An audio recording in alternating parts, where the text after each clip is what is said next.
Wow, ಒಂದು ರೈನೋಸರ್ ಕಣ್ಣಿಗೆ ಬಿತ್ತು ಬಂದ ತಕ್ಷಣನೇ. ಸಕ್ಕತ್ತಾಗಿದೆ ಅದು, ದಪ್ಪ ಚರ್ಮದ ಪ್ರಾಣಿ ಅದು. ಅರಡೆ ಹಂದಿ ಹಂದಿ ಹಂದಿ ಹಂದಿ ನೋಡಿ, ಕಾಡಂದಿ. ಎರಡನೇ ರೈನೋ ಕಾಣಿಸ್ತು ನಮಗೆ, ದೊಡ್ಡ ಹುಲ್ಲೊಳಗಡೆ ಔತ್ಕೊಂಡು ತಿಂತಾಯಿತ್ತು.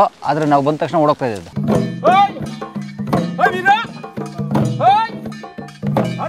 ಬನ್ನಿ, ನಾವೀಗ ಕಾಜಿರಂಗಕ್ಕೆ ಹೋಗ್ಬೇಕು. ಬೇಗ ಬಸ್ ಹಿಡಿಬೇಕು, ಯಾಕಂದ್ರೆ 5 ಅವರ್ ಜರ್ನಿ ಇದೆ. 9:45 ಲಾಸ್ಟ್ ಬಸ್, ಈಗ 9:30 ಆಲ್ರೆಡಿ ಆಗಿದೆ. ಸೊ ನಾಳೆ ಬೆಳಿಗ್ಗೆ ನಮ್ಮದು ಕಾಜಿರಂಗ. ಬೆಳಿಗ್ಗೆ 6 ಗಂಟೆಗೆ ಆನೆ ಮೇಲೆ ಒಂದು ಸಫಾರಿ ಇದೆ, ಅದನ್ನು ಮಿಸ್ ಮಾಡ್ಕೋಬಾರ್ದು ಅಂತ ಹೇಳಿ ನಮಗೆ ಹೋಗ್ತಾ ಇದ್ದೀವಿ. ಈಗ ರಾತ್ರಿ 2 ಗಂಟೆ 3 ಗಂಟೆ ಆಗ್ಬೋದು ಅಲ್ಲಿ ತಲುಪೋಕ್ಕೆ. ಅಪ್ಪ, ನಮ್ಮ ಪ್ರಯತ್ನ ಮಿಸ್ ಆಗಲಿಲ್ಲ. ನನಗೂ ಸವಿತನಿಗೂ ನಮ್ಮ ಕ್ಯಾಮ್ರಾಮನ್ ರವಿರಾಜ್ಗೂ ಒಂದು ಬಸ್ ಸಿಕ್ಬಿಡ್ತು ನಮಗೆ. ಏನು ಬಸ್ ಹೆಸರು? Nishigandha unit of Divya tours and travels. ಈಗ 3 ಗಂಟೆ 22 ನಿಮಿಷ ಬೆಳಗಿನ ಜಾವ ಬಸ್ಸು ನಮ್ಮನ್ನ ಈಗ ಎಷ್ಟು ಬಿಟ್ಟು ಹೋಯ್ತು. ಗುವಾಹಟಿಯಿಂದ ಬಂದ ಹೈವೇ ಇದು. 5 ಅವರ್ಸ್ ಬಂದರು bus. Kaziranga national park, world heritage site, ವಿಶ್ವ ಪಾರಂಪರಿಕ ತಾಣ. ಈಗ ನಮ್ಮ ಹಂಪೆ ಹೇಗಿದೆಯಲ್ಲ ಹಾಗೆ ಅದು. ಎಲ್ಲ ವಿಷಯ ನಾಳೆ ಮಾತಾಡೋಣ. ಬಾಯ್, ಶುಭರಾತ್ರಿ. ಅಯ್ಯೋ ಕ್ಷಮೆ ಇರಲಿ, ಶುಭರಾತ್ರಿ ಇಲ್ಲ, ಶುಭ ಮುಂಜಾನೆ. ಇನ್ನು 1 ಅವರ್ ಅಷ್ಟೇ ಇದೆ. ನೀವು ಬನ್ನಿ ಇಲ್ಲಿ ನೋಡಕ್ಕೆ. ನಾವಂತೂ ಈಗ 1 ಅವರ್ ಮಲ್ಕೊಂಡ್ಬಿಡ್ತೀವಿ. ಓಕೆ, ಹೋಗೋಣ.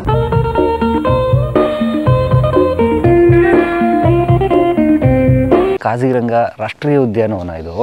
ತುಂಬ ದೊಡ್ಡ ಉದ್ಯಾನವನ, ಸುಮಾರು 250 ಸ್ಕ್ವೇರ್ ಕಿಲೋಮೀಟರ್, 250 ಚದರ ಕಿಲೋಮೀಟ್ರು. ಅಂತ ಒಂದು ಜಾಗಕ್ಕೆ ಬಂದಿದ್ದೀವಿ. ತುಂಬ ರೋಚಕವಾದ ಜಾಗ ಇದೆ. ನನಗೆ ತುಂಬ ಥ್ರಿಲ್ ಆಗ್ತಾಯಿದೆ ಹೇಳೋಕ್ಕೇನೆ. ಯಾಕಂದರೆ ಕಾಜಿರಂಗ ನಾವು ಕೇಳ್ತಾ ಇದ್ವಿ, ಹೇಗಿದೆ ಕಾಜಿರಂಗ, ಆಗಿದೆ ಹೀಗಿದೆ ಅಂತ ವೀಡಿಯೋಸ್ ನೋಡ್ತಾ ಇದ್ವಿ, ಫೋಟೋಸ್ ನೋಡ್ತಿದ್ವಿ. ಬಟ್ ಈಗ ನಾವೇ ಬಂದ್ವಿ ಖುದ್ದಾಗಿ. ನಿಮ್ಮೆಲ್ಲರ ಸಹಕಾರ ಇರಲಿ, ಆಶೀರ್ವಾದ ಇರಲಿ. ನಾವೀಗ ಹೋಗೋಣ, ನೋಡೋಣ. ನಮಗೋಸ್ಕರ ಈಗ ಒಂದು ಜೀಪ್ ಬರಬೇಕು, ಒಂದು ಜೀಪು. ಆ ಜೀಪ್ ನಮ್ಮನ್ನ ಇಲ್ಲಿಂದ ಇಲ್ಲಿಂದ ಸಫಾರಿ ಶುರು ಆಗುತ್ತಾರೆ. ಆನೆ ಮೇಲೆ ಕೂತ್ಕೊಂಡು ಕಾಡನ್ನ ನೋಡೋ ಸಫಾರಿ, ಅಲ್ಲಿ ಕರ್ಕೊಂಡು ಹೋಗ್ತಾರೆ. ಅಲ್ಲಿಂದ ಮುಂದೆ ಹೋಗೋಣ. ಈ ಬೆಳಗಿನ ಜಾವ ಚಳಿ ಇದೆ. 6 ಗಂಟೆಯಿಂದ 7 ಗಂಟೆ ಆನೆ ಸಫಾರಿಗೆ ಹೋಗ್ತಿರೋದು ನಾವು. ಅದಕ್ಕಾಗಿ ಈ ನಮ್ಮ ಅಸ್ಸಾಂನವರು ಕೊಟ್ಟಿರುವಂತ ಈ ಶಾಲನ್ನ, ಅಸ್ಸಾಂದು ಸಂಕೇತ ಇತ್ತು, ಗಾರೋ ಟ್ರೈಬ್ ಕೊಟ್ಟಿರುವಂತ ಶಾಲನ್ನ ನಮ್ಮ ಸೇಫ್ಟಿಗೆ ಹಾಕೊಂಡು ಚಳಿ ಅದರ ಕಿವಿ ಮುಚ್ಕೊಳ್ಳೋದು ಬಳಸ್ಕೊಂಡು ನಮ್ಮ ಎಲಿಫೆಂಟ್ ಸಫಾರಿನ ಶುರು ಮಾಡೋಣ. ಎಸ್, ಇದೇ ಇರ್ಬೇಕು ನಮ್ಮ ಜೀಪು. ಜಿಪ್ಸಿ ಬಂತು ನೋಡಿ. ನಮ್ಮ ಗಾಡಿ ನಂಬರ್ ಸಖತ್ತಾಗಿದೆ, AS12M5150. कैसे आप? ठीक है, क्या नाम आपका? अंकुर काकोती. अंकुर, ಅವ್ರ ಹೆಸರು ಅಂಕುರ್ ಕಾಕೋತಿ ಅಂತ. ಬಟ್ ಅವ್ರು ಹೇಳೋದು ಅಂಕುರ್ ಕೋಕೋತಿ ಅಂತ. ಸೊ ಬಹುತ್ ಬೇರೆ ಥರ, ಸ್ಲ್ಯಾಂಗ್ ಬೇರೆ ಥರ. ಫುಲ್ ನೋಡಿ ಮಂಜು ಬಿದ್ದುಬಿಟ್ಟಿದೆ ನಮ್ಮ ಗಾಡಿ ಸೀಟ್ ಮೇಲೆ. ಅದು ನಮ್ಮ ವರ್ಷ ನೀಟಾಗಿ ಕ್ಲೀನ್ ಮಾಡಿಕೊಡ್ತಾರೆ ಸರ್ ಅಂಕುರ್ ಅವರು. ಜೈ ಬಜರಂಗಬಲಿ. ನಾವು ಕರ್ನಾಟಕದ ಬಂಡೀಪುರದಲ್ಲಿ ಹೋಗಿದ್ವಿ ನಾವು, ನಮ್ಮ ಅಬ್ದುಲ್ ಶೇಜ್ ಜೊತೆಗೆ. ಅವರು ಬಂಡೀಪುರದ ಇದೇ ಥರ ಸಫಾರಿ ಜೀಪ್ ಡ್ರೈವರ್ ಮಗ. ಅಲ್ಲಿ ಏನೋ ಮಲಗಿದೆ ಟೈಗರಾ? ಟೈಗರ್ ಟೈಗರ್ ಟೈಗರ್, ಇಲ್ಲೇ ನಿಲ್ಸಿ ಅಪ್ಪ, ಇಲ್ಲೇ ನಿಲ್ಸಿ. ಟೈಗರ್ ಬಂತು, ಅಲ್ಲೇ ಟೈಗರ್. ಇಟ್ಸ್ ಬೇಸಿಕಲಿ ಗಂಡುಲಿ ಅದು, ಗಂಡುಲಿ ಅದು. ಸೊ ಶೇಡಲ್ಲಿ ಕೂತಿದೆ ಈಗ. ಏನಕ್ಕೆ? ತುಂಬ ಬಿಸಿಲಿದೆ. ಸೊ ಅದಕ್ಕೋಸ್ಕರ ನೆರಳಲ್ಲಿ ಕೂತಿದೆ. ಸೊ ಇನ್ನೊಂದು ಅನುಭವ, ಇನ್ನೊಂದು ಜಿಪ್ಸಿ ಕಾಜಿರಂಗದಲ್ಲಿ. ಸೊ ಅದು ನಮ್ಮ ಸೌತ್ ಇಂಡಿಯಾದಲ್ಲಿ, ನಾರ್ತ್ ಇಂಡಿಯಾದಲ್ಲಿ ಎಲ್ಲಾದ್ರೂ ಜನಗಳು ಒಂದೇ ಅಂತ ನಂಗೆ ಅನಿಸ್ತಾ ಇದೆ ಈಗ. ಹೌದು, ಹೋಗೋಣ. ಈ ಥಂಡಿ ಅಂತೂ ತಡೆಯೋಕ್ಕಾಗಲ್ಲ ಇಲ್ಲಿ. ನಾನು 2 ಟಿ ಶರ್ಟ್ ಹಾಕೊಂಡ್ ಬಂದಿದ್ದೀನಿ. ರಾತ್ರಿ ಬರುವಾಗ ಇದೇ ದಾರಿಲಿ ಬಂದ್ವಿ ನಾವು. ಕಾಡಂದಿ ಸಿಗುತ್ತೆ ಸರ್, ಹುಷಾರಾಗಿ ಬನ್ನಿ ಅಂತ ಅವರು ಭಯ ಬೇರೆ ಪಡಿಸ್ಬಿಟ್ಟಿದ್ರು. ಹೌದು, ಟೀ ಎಸ್ಟೇಟು. ಸೊ ಕಾಜಿರಂಗ ಸುತ್ತಮುತ್ತ ಬ್ರಹ್ಮಪುತ್ರ ನದಿ ಕೂಡ ಹರಿಯುತ್ತೆ. ಇಲ್ಲಿ ಟೀ ಎಸ್ಟೇಟ್ ಕೂಡ ಜಾಸ್ತಿ ಅಂತೆ. ಬೆಳಗಿನ ಜಾವ 3 ಗಂಟೆಗೆ ನಾವು ಎಲ್ಲಿಗೂ ತಳೆದಿದ್ದು ನೋಡಿ, ಇಲ್ಲೇ ಕಾಜಿರಂಗ, ಇದೇ ರೋಡಲ್ಲಿ ಇಳಿದಿದ್ದು. ಹಾಂ, ಇಲ್ಲಿ ನೋಡಿ, ಇಲ್ಲಿ ಬಂತು. ಇಲ್ಲಿ ನಾವು ಈಗ ಈ ಎಂಟ್ರೆನ್ಸ್ ಗೇಟು ಅಂದರೆ ಪ್ರವೇಶ ದ್ವಾರ ಇರುತ್ತಲ್ಲ ಪ್ರತಿಯೊಂದು ನ್ಯಾಷನಲ್ ಪಾರ್ಕಿಗೂ, ಅದೇ ಥರದೊಂದು ಪ್ರವೇಶ ದ್ವಾರ ಇಲ್ಲಿ ಬಂತು ಈಗ. ಸೊ ಓಕೆ, ಇಳಿಯೋ ಜಾಗನೇ ಬಂದ್ಬಿಡ್ತು. ಬನ್ನಿ ನಮಗೆ ನೋಡಿ, ಬೆಳಗ್ಗೆ ನಮ್ಮ ಕ್ಯಾಮ್ರಾಮನ್ನು ಯಾವ ಥರ ರೆಡಿ ಆಗಿದ್ದಾರೆ ನೋಡಿ ಅವರು. ಏನು ರವಿರಾಜ್ ಅವರೇ, ರೆಡಿನಾ ನೀವು? ರೆಡಿ, ಫುಲ್ ರೆಡಿ ಇವಾಗ ಶೂಟಿಂಗಿಗೆ. ರೈನೋಸರ್ಸ್ ಬಿಡಿದ್ರೆ ಝೂಮ್ ಆಗ್ತೀರಾ? 1905 ಅಂದರೆ ಸುಮಾರು 119 ವರ್ಷದ ಹಿಂದೆ ನ್ಯಾಷನಲ್ ಪಾರ್ಕ್ ಅಥವಾ ರಿಸರ್ವ್ ಫಾರೆಸ್ಟ್ ಅಂತ ಹೇಳಿ ಅನೌನ್ಸ್ ಆಗಿರುತ್ತದ್ದು. 1905ರಲ್ಲಿ ರಿಸರ್ವ್ ಫಾರೆಸ್ಟ್ ಆಗಿರೋದು. ಸುಮಾರು 120 ವರ್ಷದಿಂದನೇ ಇದು ರಿಸರ್ವ್ ಫಾರೆಸ್ಟ್ ಇದು. ಅಂದರೆ ಪ್ರೀ ಇಂಡಿಪೆಂಡೆನ್ಸ್ ಬ್ರಿಟಿಷ್ನವ್ರ ಟೈಮಲ್ಲೇ ಇಡೀ ಜಗತ್ತಲ್ಲಿ ಎಷ್ಟು ರೈನೋಸರಸ್ ಇದೆಯಲ್ಲ, ಅಂದರೆ ಈ 1 ಕೋಟಿ ರೈನೋಸರಸ್ಸು, ಅದರ 2/3 ಪಾಪ್ಯುಲೇಷನ್ ಇಲ್ಲೇ ಇರೋದು. 2/3 ಅಂದರೆ ಸುಮಾರು 2700 ರೈನೋಸರಸ್ ಇದಾವಂತ ಇದರಲ್ಲಿ. 1000 ಕಿಲೋಮೀಟರ್ ರೇಡಿಯಸ್ ಇರುವಂಥದ್ದು.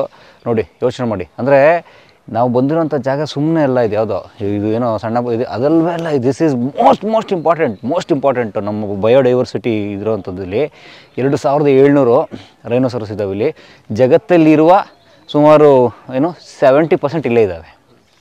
70% ಇಲ್ಲೇ ಇದ್ದಾವೆ. ಅಷ್ಟು ಮಾತ್ರ ಅಲ್ಲ, ಇಲ್ಲಿ ಹುಲಿ ಇದೆ. ಆನೆ ಇದೆ, ಜಿಂಕೆ, ವಿಶೇಷವಾದ ಜಿಂಕೆ ಇದೆ, ನೀರು ಹಸು ಇದೆ, ಕರಡಿಗಳಿದ್ದಾವೆ, ಯು ನೇಮ್ ಇಟ್ ಇಲ್ಲಿದ್ದಾವೆ. ನೀರೆಮ್ಮೆ ಇದೆ, ಕಾಡಿನ ನೀರೆಮ್ಮೆ. ಎಸ್ ಇದೆ. ಆ್ಯಂಡ್ ಅಷ್ಟೇ ಅಲ್ಲ, ಇಂಥ ಒಳ್ಳೆ ಜಾಗದಲ್ಲಿ ಇದು ಲೊಕೇಟೆಡ್ ಆಗಿದೆ ಅಂದರೆ ಬ್ರಹ್ಮಪುತ್ರ ನದಿ ಹರಿತಾಳೆ, ಬ್ರಹ್ಮಪುತ್ರ ಹರಿಯುತ್ತೆ. ಆ ಕಡೆ ದೊಡ್ಡ ಬೆಟ್ಟಗಳ ಸಾಲು, ನದಿ, ಅದರ ಪಕ್ಕದಲ್ಲಿದೆ ಕಾಜಿರಂಗ. ಅಸ್ಸಾಮಲ್ಲಿ 5 ಜಿಲ್ಲೆಗಳು, ಅಸ್ಸಾಂನ 5 ಜಿಲ್ಲೆಗಳಲ್ಲಿ ಹರಡ್ಕೊಂಡಿದೆ, ಅಷ್ಟು ದೊಡ್ಡ ಸ್ಪೇಸ್ ಇದು. ಸೊ ಇಲ್ಲಿ ಹೇಗೆ ಟಿಕೆಟ್ ತೊಗೋಬೇಕು, ಎಷ್ಟು ಚಾರ್ಜಸ್ಸು ಅದನ್ನು ನಾವು ನಿಮ್ಗೆ ಹೇಳ್ತೀವಿ ಕಂಪ್ಲೀಟಾಗಿ. Good morning sir. 900 ರೂಪಾಯಿ ಒಂದು ಟಿಕೆಟ್, 900 ರೂಪೀಸು ಆನೆ ಮೇಲೆ ಸಫಾರಿ ಮಾಡೋಕ್ಕೆ. ಅವ್ರ ಜೀಪ್ ಕೇಳಿಯೇ 2200 ಫುಲ್ ಪೂರ ಜೀಪ್. ಆ್ಯಂಡ್ ಜೀಪಲ್ಲಿ ಹೋಗೋಕ್ಕೆ 6 ಜನ ಹಿಡಿಯುತ್ತೆ ಒಂದು ಜೀಪ್ ಸಫಾರಿ. ಅದಕ್ಕೆ ಸುಮಾರು 2700-2800 ರೂಪಾಯಿ, ಅಂದರೆ 3000 ರೂಪಾಯಿ ಆಸ್ಪಾಸಲ್ಲಾಗುತ್ತೆ. ಸೊ ಅದು ಇಲ್ಲಿನ ಚಾರ್ಜಸ್ಸು ನನಗನ್ಸುತ್ತೆ ಹೊರ್ತದು. ಸೊ ಇಲ್ಲಿ ಫೋನ್ಪೇ ಎಲ್ಲ ಇದೆ ನಿಮಗೆ. ಕ್ಯಾಮ್ರಾಗೆ 100 ರೂಪಾಯಿ, ನೀವು ಡಿಜಿಟಲ್ ಕ್ಯಾಮ್ರಾ ತಂದರೆ 100 ರೂಪಾಯಿ, ಫೋನಲ್ಲಿ ಶೂಟ್ ಮಾಡ್ತೀವಿ ಅಂದರೆ ಉಚಿತ. Mobile phones R free. ಚಲೋ ಸರ್, ಥ್ಯಾಂಕ್ ಯು. सूरज भाई इल्लिर्तारे. सूरज, थैंक यू. हम कर्नाटका से है, सो एक बात, कर्नाटका को सभी को इनवाइट कर दीजिए, काजीरंगा को. कर्नाटक आइए, ये ओल्ड हेरिटेज साइट है, इधर देखने के लिए आइए, मजा लीजिए. ओल्ड हेरिटेज साइट ಸೊ ಇದು ಇಂಡಿಯಾದ one of the world heritage site. ಅಂದರೆ ಯುನೆಸ್ಕೋದವ್ರು ಏನು ಮಾಡ್ತಾರೆ, ವರ್ಲ್ಡ್ ಹೆರಿಟೇಜ್ ಸೈಟ್ ಅಂತ ಕೊಡ್ತಾರೆ, ಅಂದರೆ ವಿಶ್ವ ಪಾರಂಪರಿಕ ತಾಣ ಅಂತ. ಈಗ ನಾವು ಹಂಪೆಲೆಲ್ಲ ಓಡಾಡಿದೀವಲ್ಲ, ಹಂಪೆಲಿ ಅದು ವಿಶ್ವ ಪಾರಂಪರಿಕ ತಾಣ, ಅಂದರೆ ಅದು ಹೆರಿಟೇಜು, ಅಂದರೆ ಈ ದೇಶದ ಮಾತ್ರ ಅಲ್ಲ, ಇಡೀ ಜಗತ್ತಿನ ಆಸ್ತಿ ಅವಲ್ಲ. ಸೊ ಹಾಗೆ ಕಾಜಿರಂಗ ಕೂಡ ಜಗತ್ತಿನ ಆಸ್ತಿಗಳಲ್ಲಿ ಒಂದು. ಕಾಡು ಕಾಣಿಸ್ತಾನಿಲ್ಲ, ಬರೀ ವೈಟ್ ಕಾಣಿಸ್ತಿದೆ, ಮಂಜು. ಅಯ್ಯೋ, ಸೊ ಈ ಚಳಿಗೆ ರೈನೋಸರ್ಸ್ ಎದಿರ್ತಾವ ಇರ್ಬೋದು. ಅದಕ್ಕೆ ಇದ್ರಲ್ಲಿ ಚಳಿ ಪ್ರದೇಶದಲ್ಲಿ ಅದಕ್ಕೆ ಇದಾವ ಅನ್ಸುತ್ತವು. ಅವ್ರ ಚಳಿಗೆನೆ ಅವ್ರ ಮೈ ಸೆಟ್ ಆಗಿರುತ್ತೆ ಅನ್ಸುತ್ತೆ. ದಪ್ಪ ಚರ್ಮ. ಜನ ಬಂದ್ಬಿಟ್ಟಿದಾರ ಆಲ್ರೆಡಿ ಬಂದಿದ್ದಾರೆ ಜನ, ಟೂರಿಸ್ಟು. सलीमुद्दीन चौधरी, तो चाय पिए? चाय पिए? अभी नहीं पिए. नहीं पिए, तो बहुत ठंडी हो रहा है. और उधर ओके, मुंदे बनी ना माने. कितना टाइम जाएंगे सर? देख एक्चुअली 45 मिनट का राइड है, हम लोग 1 घंटा घुमा देते हैं सर. ಚಿಕ್ಕ ಚಿಕ್ಕ ಬೆಟ್ಟಗಳನ್ನ ನಡ್ಕೊಂಡು ಬರೋ ಥರ ಇದೆ ಆನೆಗಳು. ನೋಡಿ ಎಷ್ಟು ಒಳ್ಳೆ ದೃಶ್ಯ ಅದು. ಆನೆಗಳ ಮೇಲೆ 3 ಜನ ಕೂತಿದ್ದಾರೆ, ದೂರದಲ್ಲಿ ಕಾಣ್ತಾ ಇದೆ. ಸೊ ನಾವು ಅಷ್ಟು ದೂರ ಹೋಗೋಣ ಬನ್ನಿ ನಾವು. ಆ್ಯಂಡ್ ಅಷ್ಟು ಮಾತ್ರ ಅಲ್ಲ ನೋಡಿ, ಇಲ್ಲಿ ಟೂರಿಸ್ಟ್ಗಳು ಚೈನಾಯಿಂದ ಎಲ್ಲ ಬಂದಿದ್ದಾರೆ, ಬಹುಶಃ ಚೈನೀಸ್ ಇರ್ಬೇಕು ಅವರು. Looks like that. ಫೋಟೋ ಬಾ ಬಾಪ, ನಾನು ಹೇಳಿ ಅನ್ಬೇಕು ಬಾಪ.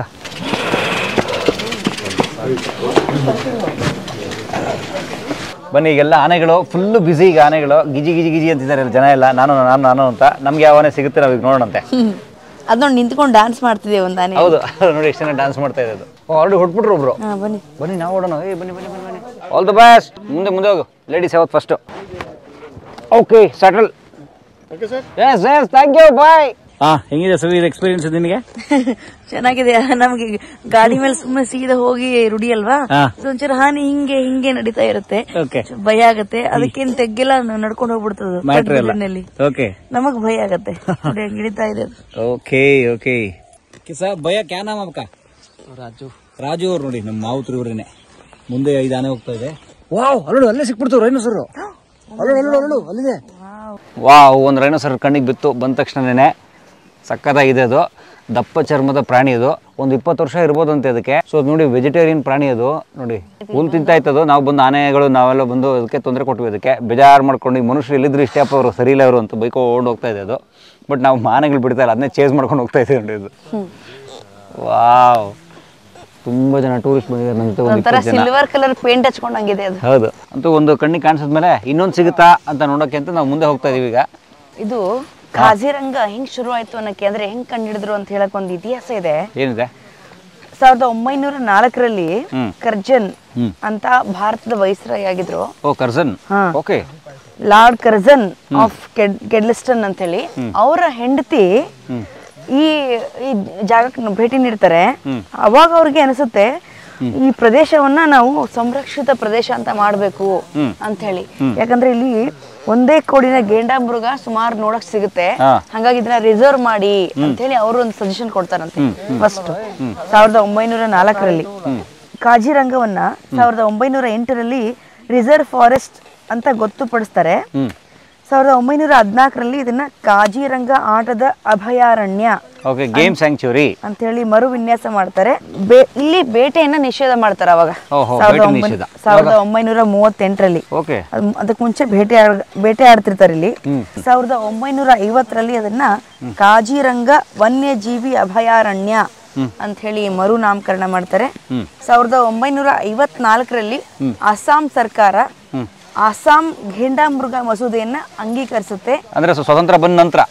ಓಕೆ, ಇದು ಗೇಂಡಾಮೃಗಗಳ ಬೇಟೆಗೆ ದಂಡವನ್ನು ವಿಧಿಸಕ್ಕೆ ಶುರು ಮಾಡುತ್ತೆ. ಓ, ಬೇಟೆ ಆಡಿದ್ರೆ ದಂಡ ಅಂತೇಳಿ. ಓಕೆ. ನೋಡಿ ಹಂದಿ ಹಂದಿ ಹಂದಿ ಹಂದಿ ನೋಡಿ, ಕಾಡಂದಿ ಅಲ್ಲಿ ಹೋಗ್ತಾ ಇದೆ, ಕಾಡಂದಿ ಮರಿ ಹೋಗ್ತಾ ಇದೆ. ಹೌದು, ಅದು ಪಾಪ ಅದು ಕೂಡ ಬೆಳಗ್ಗೆನೆ ಬಂದು ಏನೋ ಟಿಫನ್ ಮಾಡೋಣ ಅಂತ ಹುಡುಕ್ತಾ ಇತ್ತು.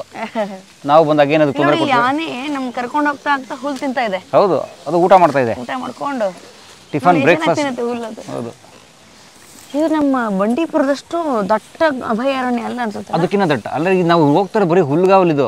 ಅಂದ್ರೆ ಇದು ಹುಲ್ಲು ಸಸ್ಯಾಹಾರಿ ಪ್ರಾಣಿಗಳು. ಗೇಂಡಾಮೃಗ ಬಂದು ಸಸ್ಯಾಹಾರಿ ಪ್ರಾಣಿ, ಅದು ಹುಲ್ಲೇ ತಿನ್ಬೇಕದು. ಅದು ದೊಡ್ಡ ಕಾಡದಿದ್ದು ಏನು ಮಾಡ್ತದ? ಹುಲ್ಗಾವಲ್ ಬೆಸ್ಟ್ ಅಲ್ವ ಅದಕ್ಕೆ? ಅದಕ್ಕೆ ಇಲ್ಲಿದೆ, ಕಾಡು ಒಳಗಿರುತ್ತೆ ನೋಡಿ. ಅದೆಲ್ಲ ಬೆಟ್ಟ ಕಾಣೋದು, ಅಲ್ಲೇ ಪಕ್ಕದಲ್ಲೇ ಬ್ರಹ್ಮಪುತ್ರ ನದಿ ಹರಿಯುತ್ತದು. ಅಲ್ಲಿ ಬೇರೆ ಬೇರೆ ಪ್ರಾಣಿಗಳು, ಹುಲಿ ಇತ್ಯಾದಿ ಮಾಂಸಾಹಾರಿ ಪ್ರಾಣಿಗಳು ಅವೆಲ್ಲ ಇರ್ತಾವಲ್ಲಿ. ಹುಲಿಯ ಹಾಲಿನ ಮೇವಿನಲ್ಲಿ ಯುದ್ಧಕ್ಕೆ ಹೋಗ್ತಾ ಇರ್ತಾರಲ್ಲ ಹಳೆ ಸಿನಿಮಾದಲ್ಲಿ, ಆನೆ ಮೇಲೆ ಆ ಥರ ಯುದ್ಧಕ್ಕೆ ಹೋದಂಗೆ ಹೋಗ್ತಾ ಇದೀವಿ ನಾವು. ಜಿಂಕೆ ಇದೆ ಇಲ್ಲಿ. ಆನೆ ಹುಲ್ ತಿನ್ನುತ್ತಲ್ಲ, ಇಲ್ಲಿ ನಡ್ಕೊಂಡು ಹೋಗ್ತಾ ಇರ್ಬೇಕಾದ್ರೆ ಅದು ಹುಲ್ಲನ್ನ ಕಿತ್ಕೊಳ್ಳುತ್ತೆ ಬೇರೆ ಸಮೇತ. ಹಾಗೆ ತಿನ್ನಲ್ಲ. ಅದು ಎಷ್ಟು ಬುದ್ಧಿ ಇದೆ ಅಂದರೆ, ಅದು ನೋಡಿ ಆ ಹುಲ್ಲನ್ನ ಒದ್ರಕೊಳ್ಳುತ್ತೆ. ಹುಲ್ಲನ್ನ ಮಣ್ಣಿರುತ್ತೆ ನೋಡಿ, ತನ್ನ ಕಾಲಿಗೆ ಅದನ್ನ ಒದ್ರಕೊಂಡು ಮಣ್ಣೆಲ್ಲ ಬಿಡಿಸ್ಕೊಳ್ಳುತ್ತದು. ಮಣ್ಣೆಲ್ಲ ಬಿಡಿಸ್ಕೊಂಡು ನೀಟ್ ಮಾಡ್ಕೊಂಡು ಕ್ಲೀನ್ ಮಾಡ್ಕೊಂಡು ತಿನ್ನುತ್ತೆ. ನಾವು ಸೊಪ್ಪು ತರಕಾರಿ ತಂದ್ರೆ ನೀವೆಲ್ಲ ತೊಳಿತೀವಲ್ಲ, ಅದು ತೊಳೆಯೋ ಕಾನ್ಸೆಪ್ಟೇ ಇಲ್ಲ, ಒದ್ರಕೊಳ್ಳುತ್ತೆ, ತಿನ್ನುತ್ತದು. ಆಮೇಲೆ ನಾವು ಅದೇ ಹಣ್ಣಿಗೆ ತಂದಾಗ ಹಿಂಗೆ ನಾವು ಡ್ರೆಸ್ಸಿಗೆ ಒರೆಸ್ಕೋತೀವಲ್ಲ, ಹಂಗಾದ್ರೆ ತನ್ನ ಮೈಗೆ ಒರೆಸ್ಕೊಳ್ಳುತ್ತೆ. ಓ, ಇಲ್ಲಿದೆ ನೋಡಿ ರೈನೋ, ಅಲ್ಲಿದೆ. ವಾವ್, 2ನೇ ರೈನೋ ಕಾಣಿಸ್ತು ನಮಗೆ. ದೊಡ್ಡ ಹುಲ್ಲೊಳಗಡೆ ಔಚ್ಕೊಂಡು ತಿಂತಾಯಿತ್ತು, ಆದರೆ ನಾವು ಬಂದ ತಕ್ಷಣ ಓಡೋಗ್ತಾ ಇದ್ದದ್ದು.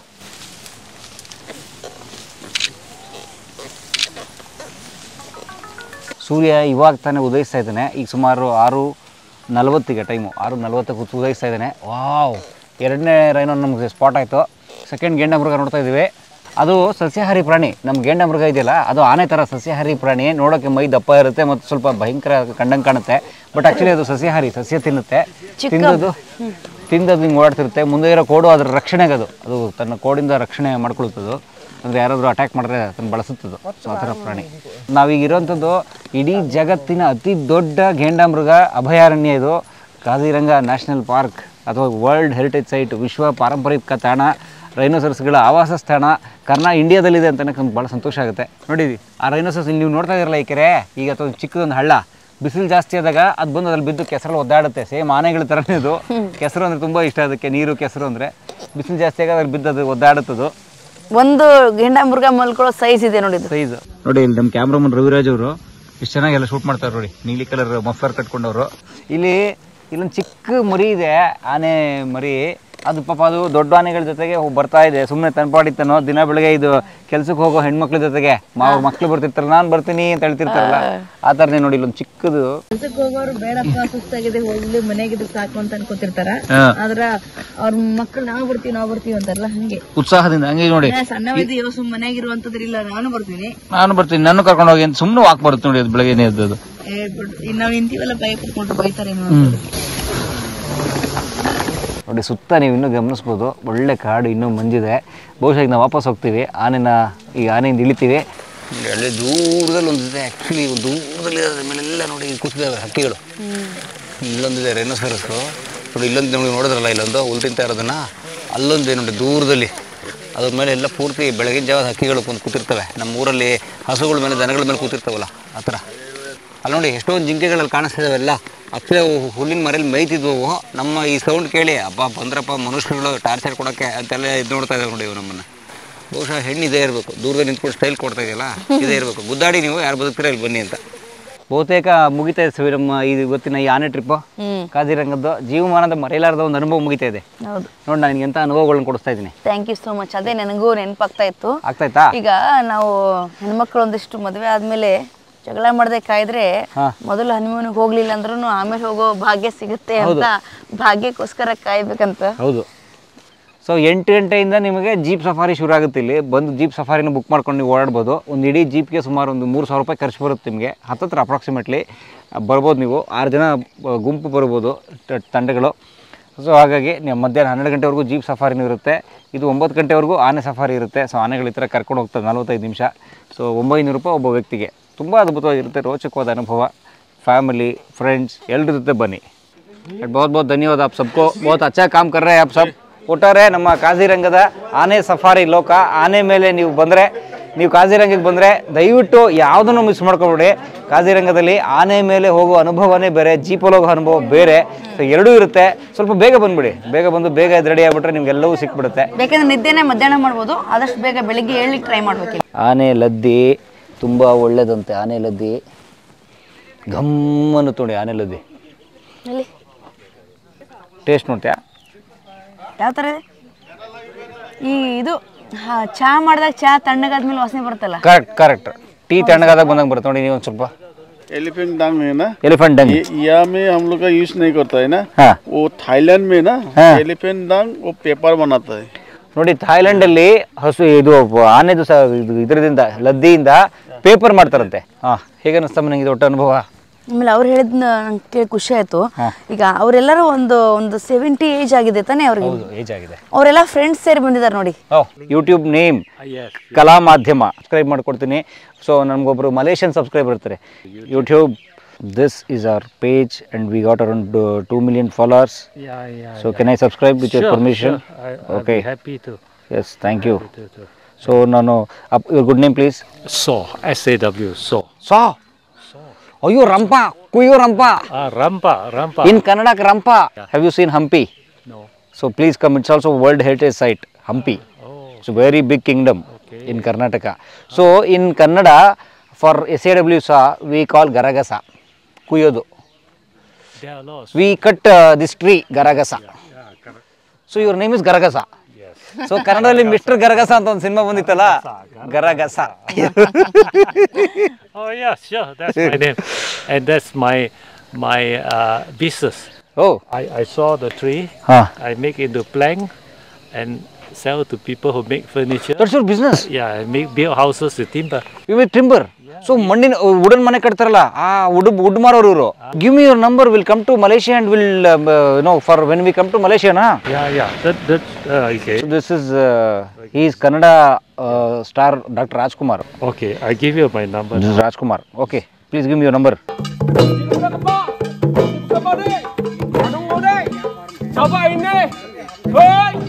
ಕಲಾ ಮಾಧ್ಯಮದ ಎಲ್ಲ ಎಪಿಸೋಡುಗಳು ನಿಮಗೆ ಸಿಗಬೇಕು ಅಂತಂದ್ರೆ ಕಲಾ ಮಾಧ್ಯಮ ಯೂಟ್ಯೂಬ್ ಚಾನೆಲ್ನ ಸಬ್ಸ್ಕ್ರೈಬ್ ಮಾಡಿ, ಬೆಲ್ ಐಕಾನ್ನ ಕ್ಲಿಕ್ ಮಾಡಿ, ತಪ್ಪದೇ ಮಾಡಿ. ಈ ವಿಡಿಯೋ ನೋಡಿದ್ದಕ್ಕೆ ನಿಮಗೆ ತುಂಬ ಧನ್ಯವಾದಗಳು. ಪುಸ್ತಕಗಳನ್ನು ಓದು ಮನಸ್ಸನ್ನು ಅರಳಿಸುತ್ತೆ, ಬುದ್ಧಿಯನ್ನು ಚುರುಕು ಮಾಡುತ್ತೆ, ಕಾಣದ ಹೊಸ ಲೋಕವನ್ನು ಪರಿಚಯಿಸುತ್ತೆ. ಹಾಗಾಗಿ ಓದುವ ಸಂಸ್ಕೃತಿ ಹೆಚ್ಚಾಗ್ಲಿ. ಧನ್ಯವಾದ.